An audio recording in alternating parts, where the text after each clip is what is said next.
नमस्कार, मैं हूं Amod Srivastava. Amazing thought, amazing message, amazing information की दिशा में आज एक कदम और आगे। आज के इस दो चिंतन का विषय है यौगिक विज्ञान की ज्यामिति और गधा और पटाखा। आपको ये मेरा वीडियो अच्छा लगे तो लाइक करें, शेयर करें और लाल बटन दबाकर सब्सक्राइब अवश्य करें। साथ ही बेल आइकन दबाना बिल्कुल ना भूलें।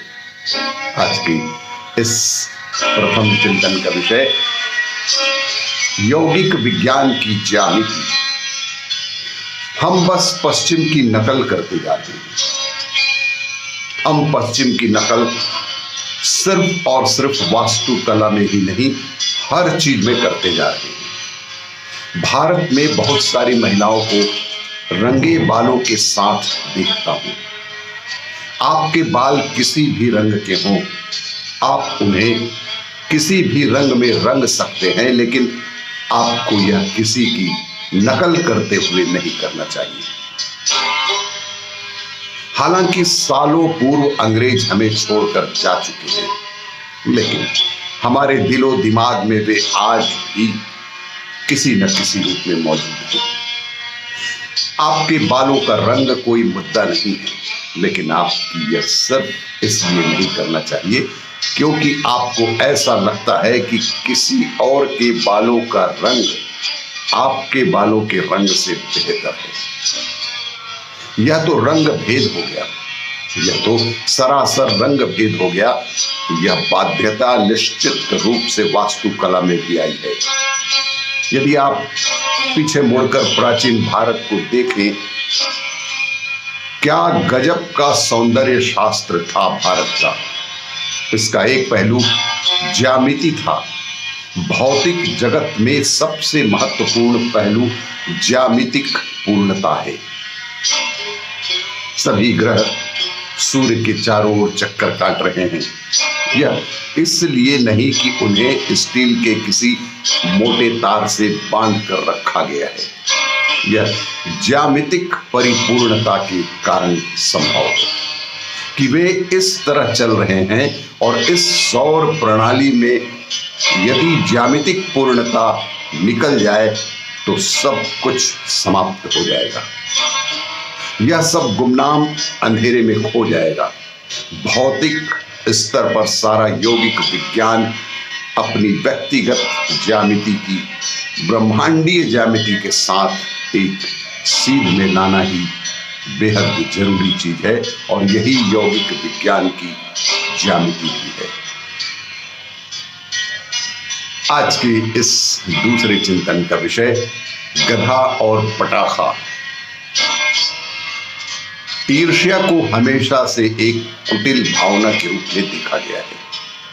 हम सभी यह बेहद ठीक ढंग से जानते हैं कि ईर्ष्या को हमेशा से ही एक कुटिल भावना के रूप में प्रदर्शित किया गया है, लेकिन कुछ लोगों को यह प्रेरणा भी देती है। ऐसे लोगों के मित्र कुछ नया सीखते हैं तो उनके अंदर से भाव आता है कि वे उनसे बेहतर करें।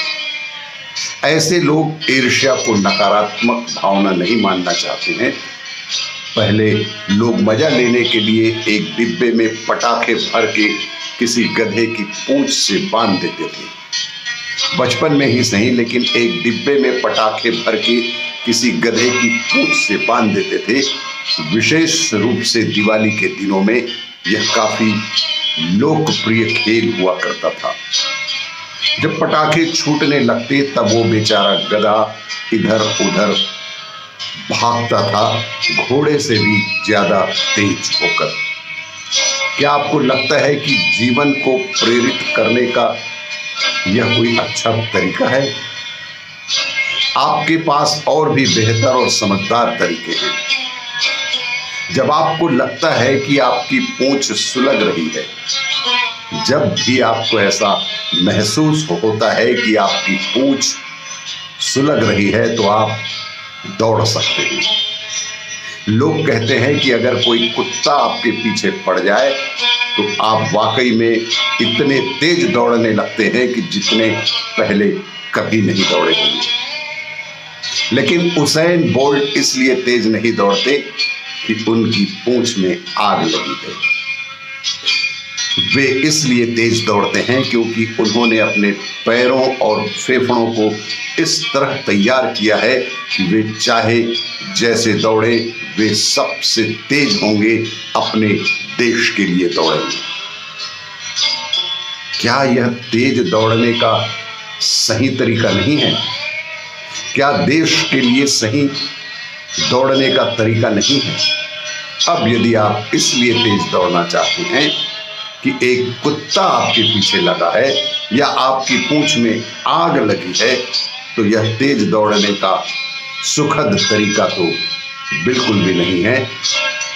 आपको उसैन बोल्ट के उद्देश्यों के आधार पर तेज दौड़ने की आदत डालनी होगी। गधा की पूंछ में पटाखे लटकाकर दौड़ने के बजाय स्वयं अपनी इच्छा के अनुसार अपने लिए, अपने परिवार के लिए, अपने समाज के लिए, अपने देश के लिए आपको दौड़ना होगा।